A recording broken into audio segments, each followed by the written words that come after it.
It's a new month, so we have a new theme.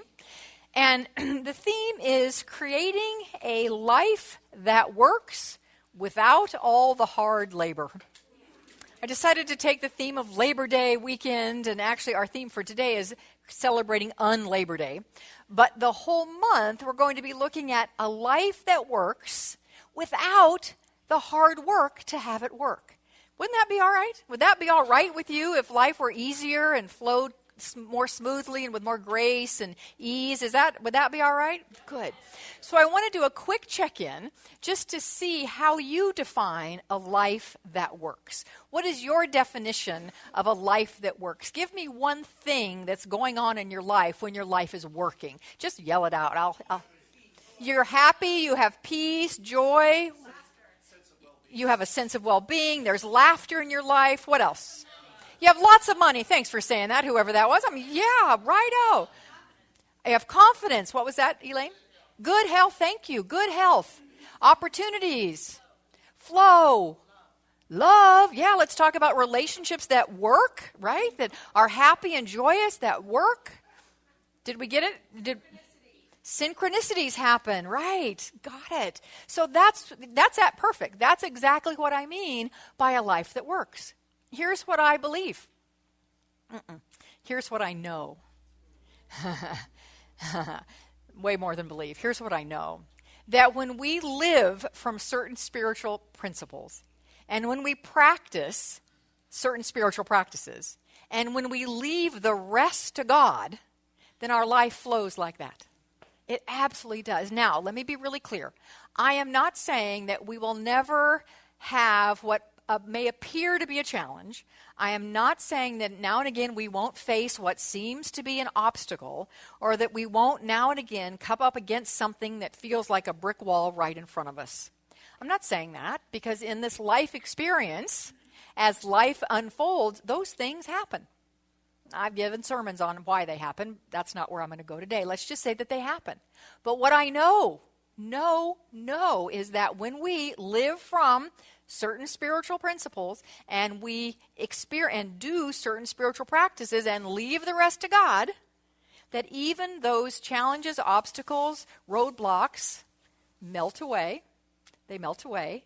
And in fact, even become vehicles for moving to that which we desire. When we live from certain spiritual principles, engage in certain spiritual practices, and leave the rest to God. So that's going to be our theme for the whole month. Today is, as I said, celebrating un-Labor Day.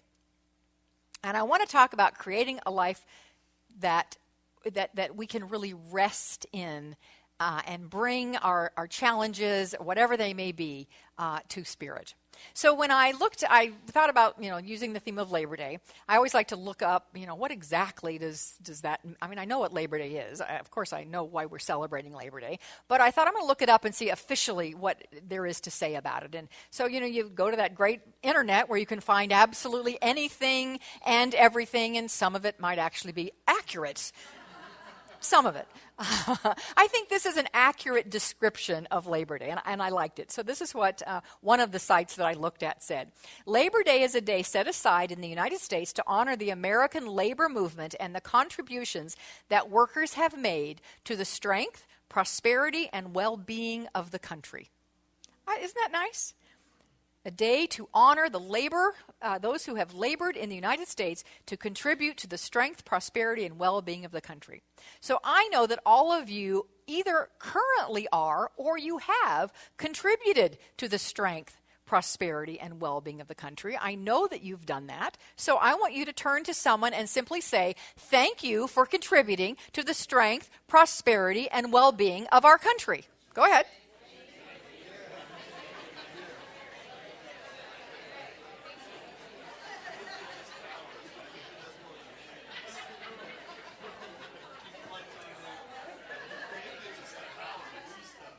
And now take tomorrow as a day of rest.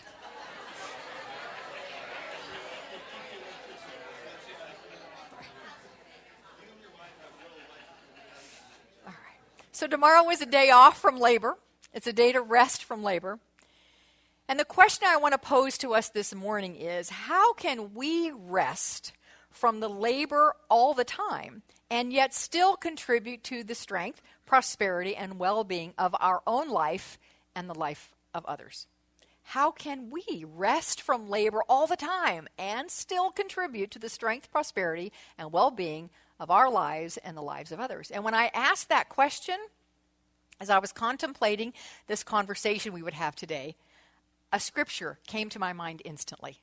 And it's from Matthew.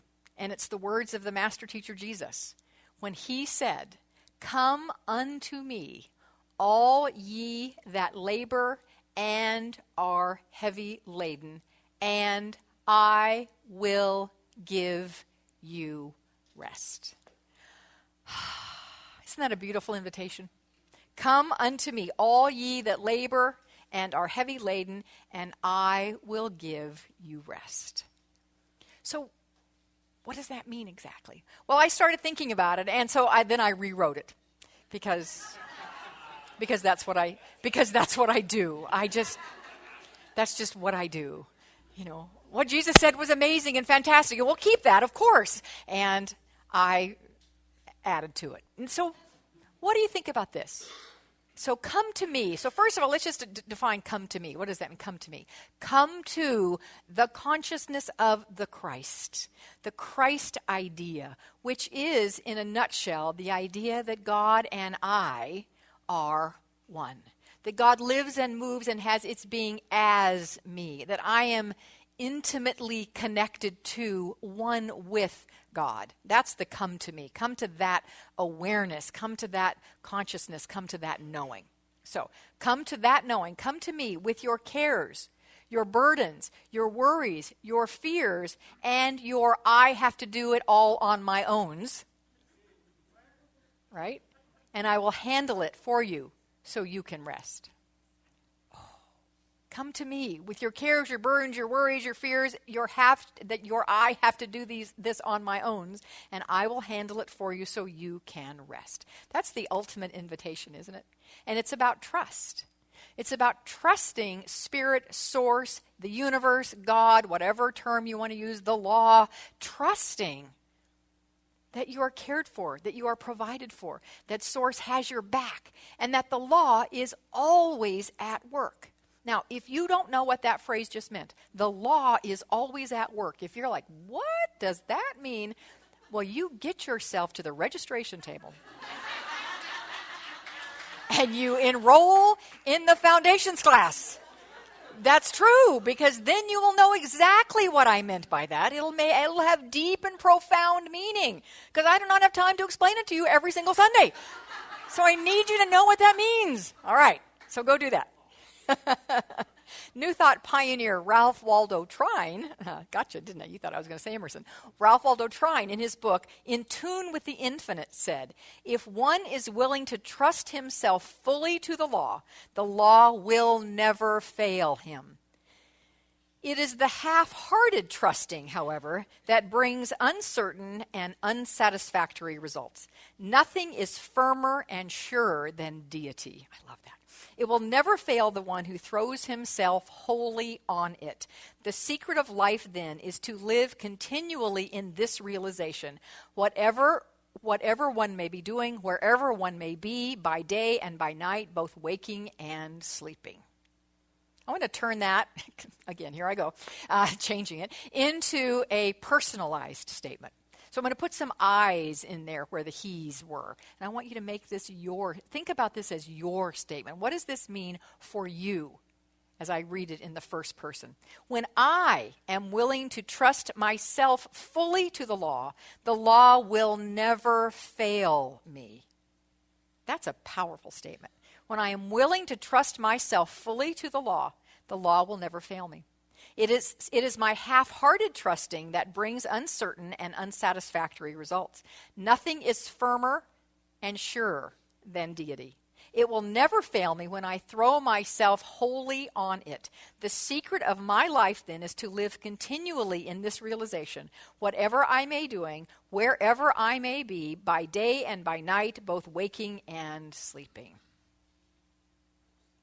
That's our charge this morning, to trust to trust, to trust. And here is how it goes sometimes. So, we have our dreams, right? We have our intentions. Those dreams and those intentions have been placed in our hearts by the infinite. They absolutely have been put there by God. They are ours to bring forth into the world. And I hope, my prayer is that each one of you has not just some thoughts about your dreams and intentions, but actually a written vision for your life, say for the next 18 months, written out in the various aspects and areas of your life, from love and friendship and relationships to finances to health to avocation to play, all those different areas written out, highly calibrated, meaning in the positive, in the affirmative, in the present tense, really high energy, lots of feeling, lots of emotion, lots of detail, not how, but detail of the what. That's a vision. So if you don't have that written out, get on that. But let's just assume you do, all right? I'm assuming you do. And so maybe you're going to take one aspect of that vision and that's going to be your focus in your life for right now.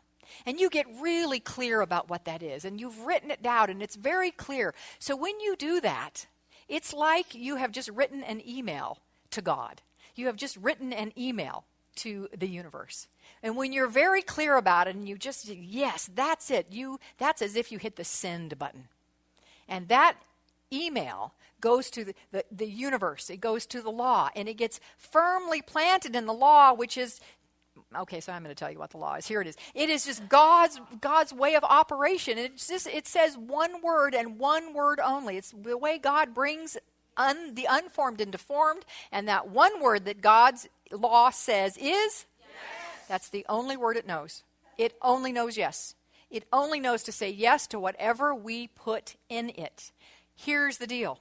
Ernest Holmes tells us in his book, The Power of an Idea.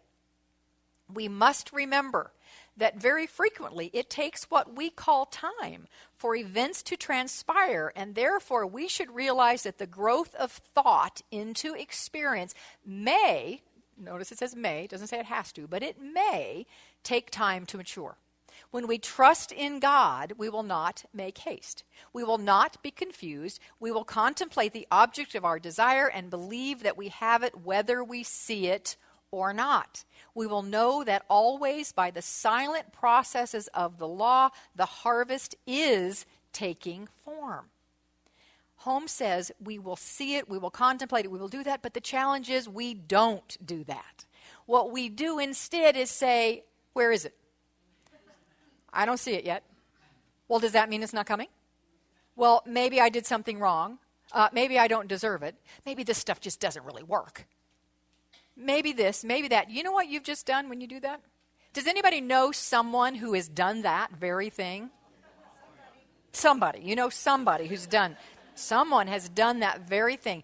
Do you know what that someone has just done? You have just sent another email to the universe. You have hit the send button, and this email says, stop my previous order. Right? When we don't believe, when we say it's not here, the law only says, so. It says, okay, well, I guess it's not supposed to come. So then nothing happens. And now you get really upset.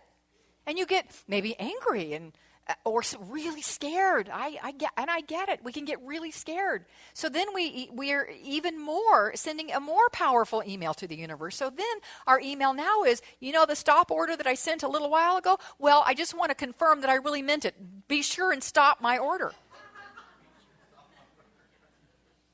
That's what we do. That's what we do. But what if instead we actually trusted, that we rested in spirit, and we said, I trust that I have done my work, and I will continue to do whatever I am inspired to do. If there's changes I need to make, I am inspired to make them, I will do that. I will keep taking the steps that are put in front of me, and I trust that Source is unfolding this exactly as it should be, and it is and already is in the unformed and will be in the formed even better than I possibly could have imagined when it actually physically arrives. What if we did that? Would you not rest then? Feel a sense of relief, feel a sense of being unburdened? Yeah? Yeah.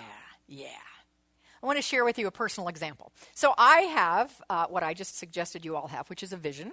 I have a vision for my life, and I update it every year, and I've had it for years, and then I go every year, and sometimes more often, and I tweak it, and I update it, because things occur, and that comes off now, and put something else on it. And it's for all those areas of my life that mean something to me. And of course, an area that means a huge amount to me is our life together here at Creative Living Fellowship. I have actually, someone might tell me it's out of balance.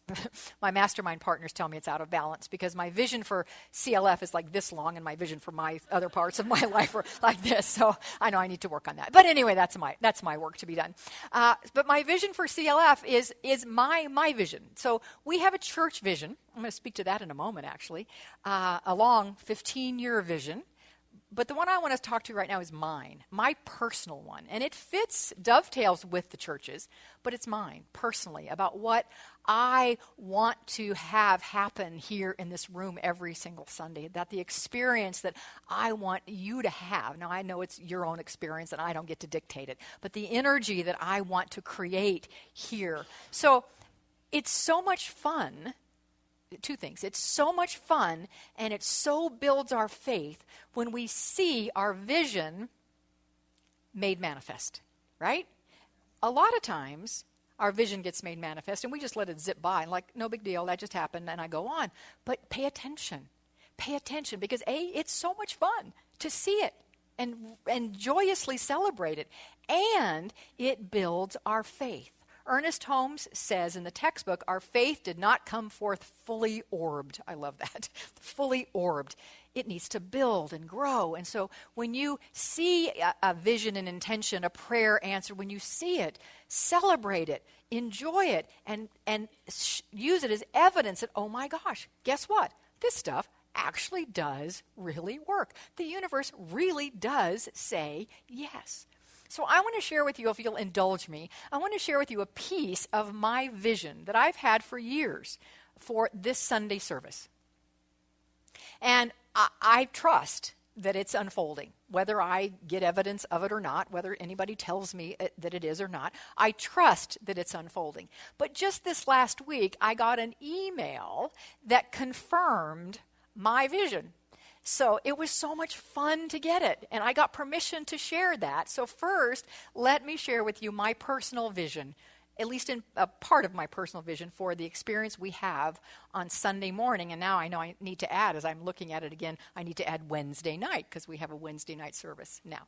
But here's what I wrote, and totally hold this in my heart as my deep vision for us here every week.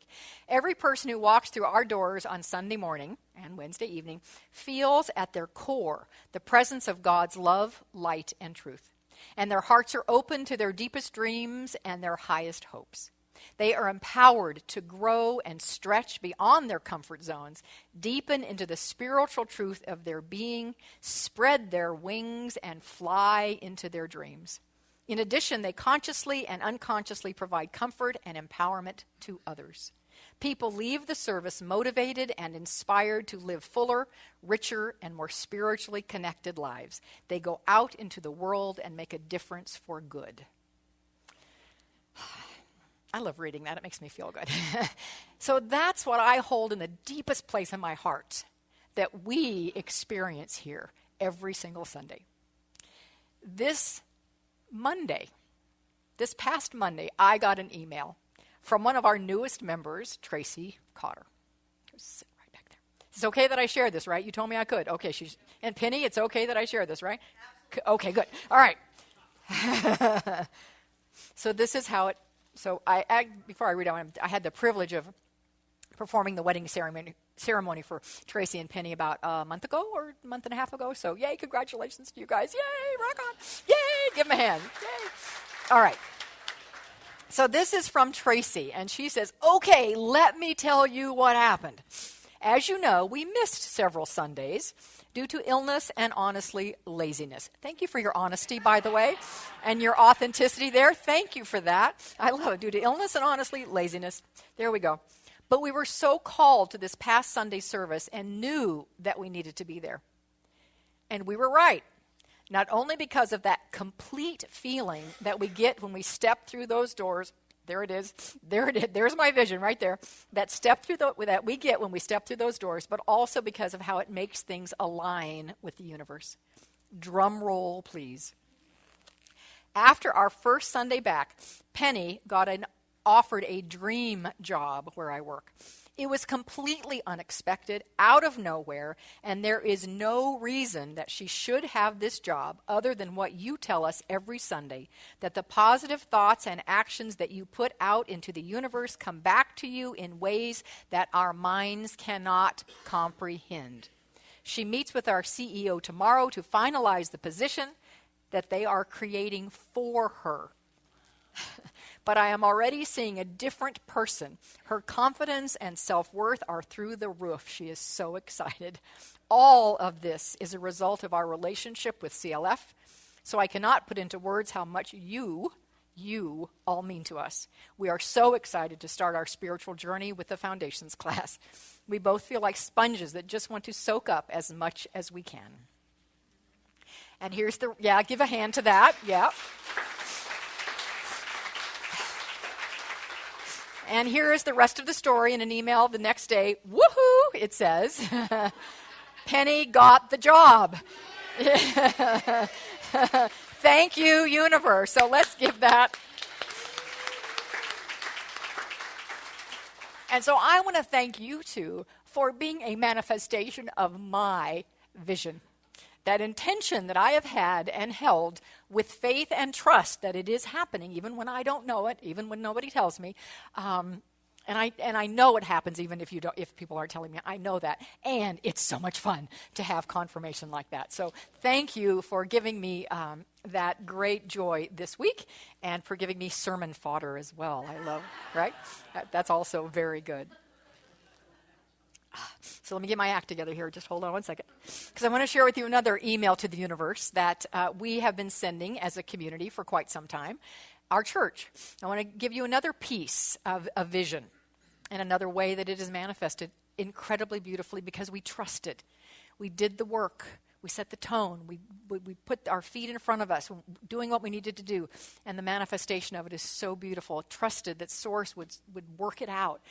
So I mentioned a minute ago that we have a 15-year vision. And what I mean by that is when we had our 15th anniversary as a church, which was now 5 years ago, we collectively created a vision for the next 15 years, which is now for the next 10 years. 5 of those years are gone. So this vision is for between then and 2025. And it's 2.5 pages, but one of the paragraphs says this: we uphold individuals in God's pure light as they navigate the valleys of life.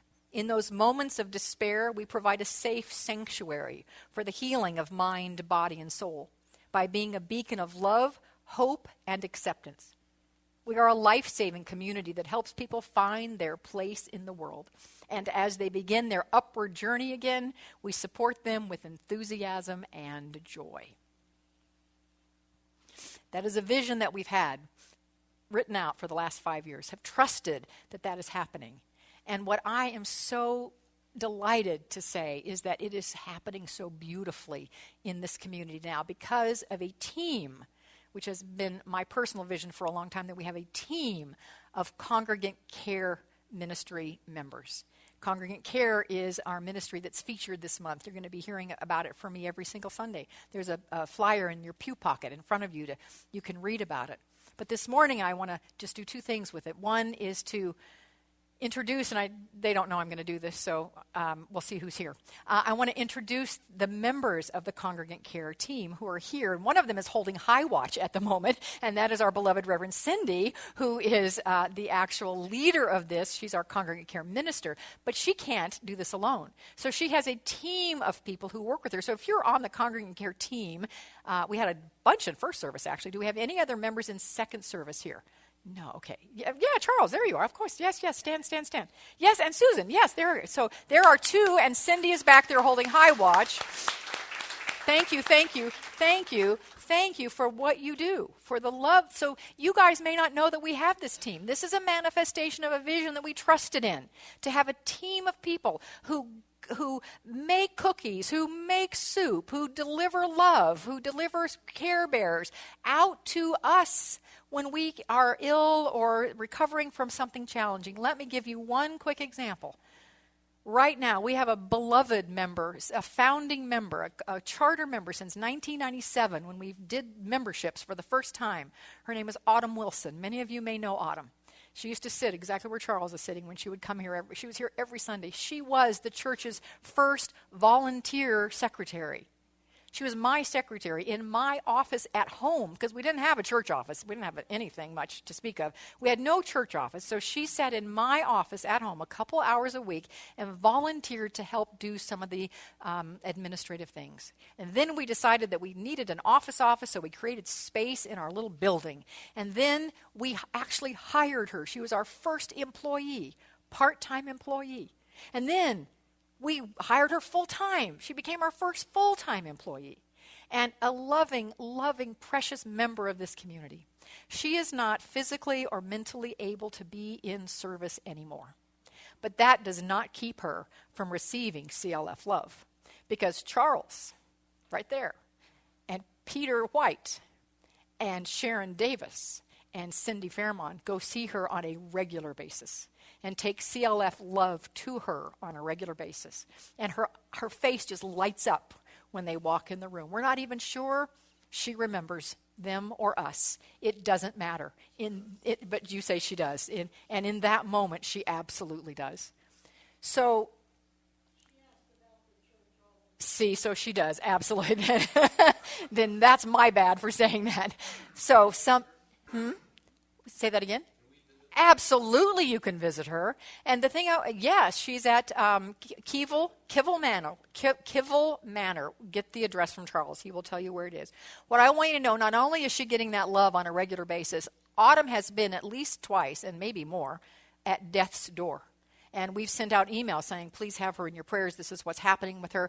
Because of our prayers and our love, she keeps coming on back. She's not ready to go yet.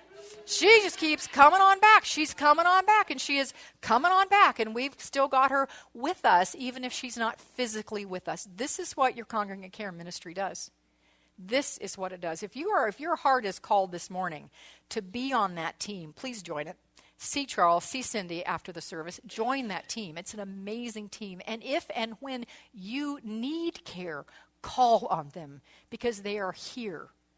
We trusted that vision, and it is in manifestation right now. So call upon that team.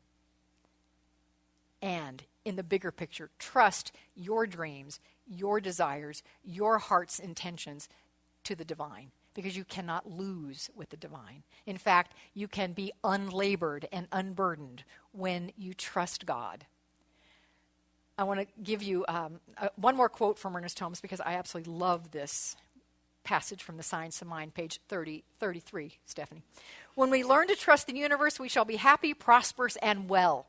We must learn to come under that divine government and accept the fact that nature's table is ever filled. Never was there a cosmic famine, because God is God.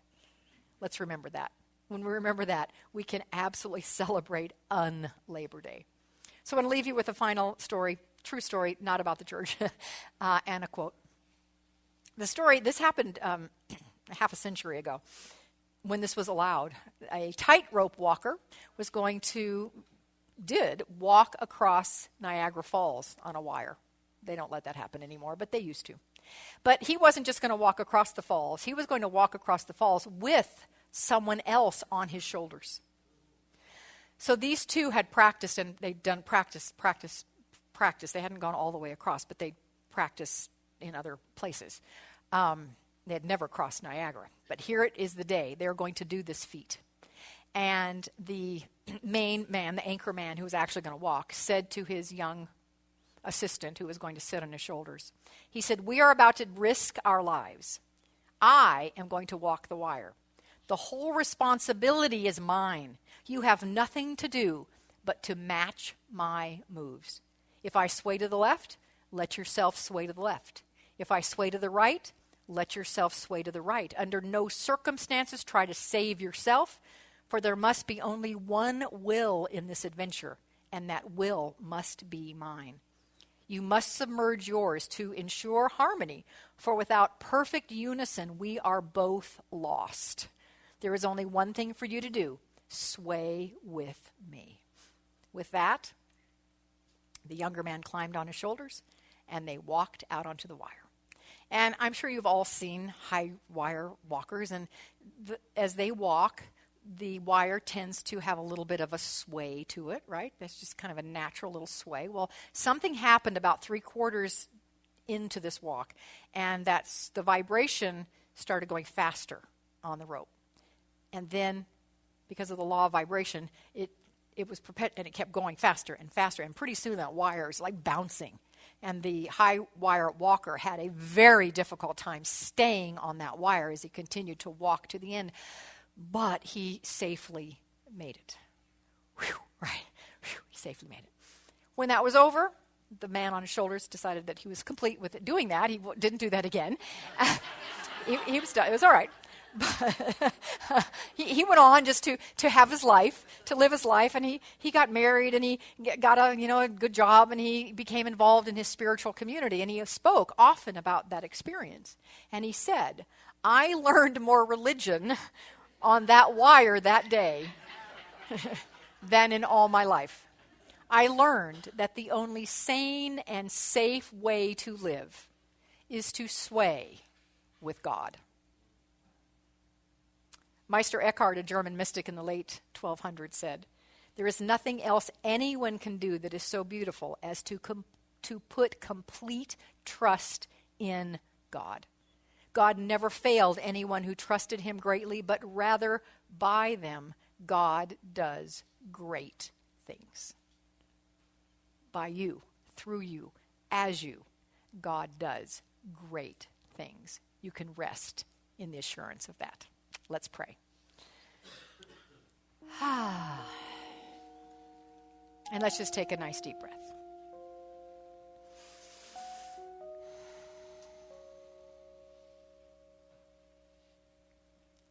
And whether you came in here this morning with a burden on your heart or with an exciting dream on your heart, in this moment, I invite you to place it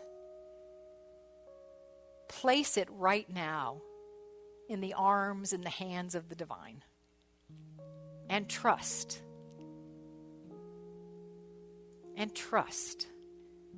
that love supports, uplifts, and empowers you, that the law responds to your deepest dreams and desires, and that all is unfolding for your highest good. Trust that right now as I speak these words of prayer. Knowing the one life, the one energy, the one essence, knowing the one creative force that we call God is all there is. Knowing that I am one of that, and that each of us is one of God, a perfect manifestation of that which is perfect, a whole incarnation of that which is whole, a complete version of that which is complete. Knowing this, I speak my word into the perfect law that only says yes. I speak my word here now for each and every one of us in this room that today we rest in God. We celebrate un-Labor Day today, tomorrow, and in days to come as we practice our spiritual practices, as we live from our spiritual principles. Mainly the spiritual principle that God is good all the time and lives and moves and has its being as us. God is. That's all we need to know. So here and now we know that God is, and we simply rest in that assurance. And in that rest there is also joyous celebration In that awareness, there is also deep gratitude and thanksgiving. In that knowing, there is relief and release. So in that, I now release my word into the perfect law. Let it go, let it grow, and let it be. Let us anchor that together by saying, and so it is. Amen.